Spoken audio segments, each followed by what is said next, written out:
नमस्कार दोस्तों, welcome back to the Moksha show. मैंने अखंडा 2 का प्रीमियर शो देखा है और सच बताऊं, एक्सपीरियंस एकदम नेक्स्ट लेवल का था। थिएटर में जो लोगों की एनर्जी थी वो देखने लायक थी।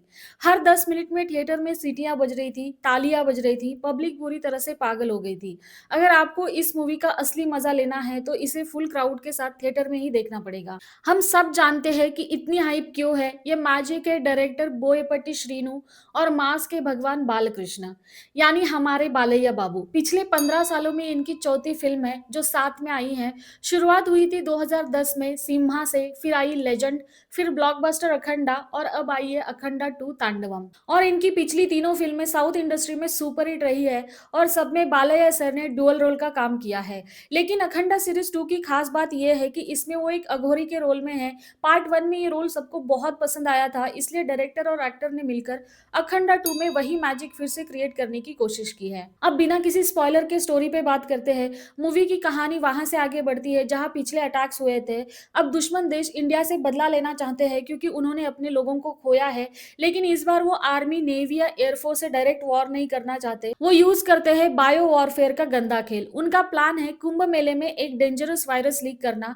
जैसे कि आप जानते हैं, कुंभ मेले में करोड़ों लोग डुबकी लगाने आते हैं। वायरस लीक होने की वजह से वहां से बहुत सारे लोग अफेक्ट होने लगते हैं। इसके पैरेलल एक लड़की है जननी, जो डीआरडीओ के साथ मिलकर रिसर्च कर रही है। वो एमिली बाल मुरली कृष्णा की बेटी है, जो बालैया का ही दूसरा रोल है।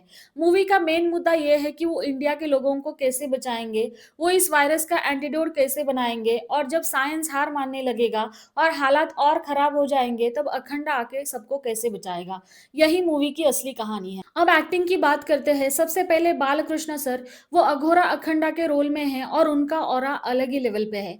इस मूवी में हमें अघोरा के दो शेड्स देखने को मिलते हैं, एक यंगर वर्जन और एक ओल्डर वर्जन, जो काफी खतरनाक है। स्क्रीन पर उन्हें देखकर ऐसे लगता है कि बालैया बाबू के अलावा दुनिया में कोई एक्टर ये रोल नहीं कर सकता। फिर है जननी। आपको हिंदी फिल्म बजरंगी भाईजान की वो छोटी बच्ची याद है ना, हर्षाली मल्होत्रा? वहां उस मूवी के क्लाइमेक्स में उसने मामा चिल्लाया था और एक इमोशनल मोमेंट क्रिएट कर दिया था।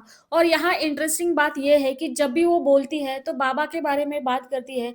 ये कनेक्शन देखकर अच्छा लगा। तेलुगु इंडस्ट्री में ये उनका पहला डेब्यू है। ये मूवी देखेंगे तो पता चलेगा, लेकिन पहली फिल्म के हिसाब से उन्होंने काफी अच्छी एक्टिंग की है। अब बात करते हैं सेकेंड हाफ की।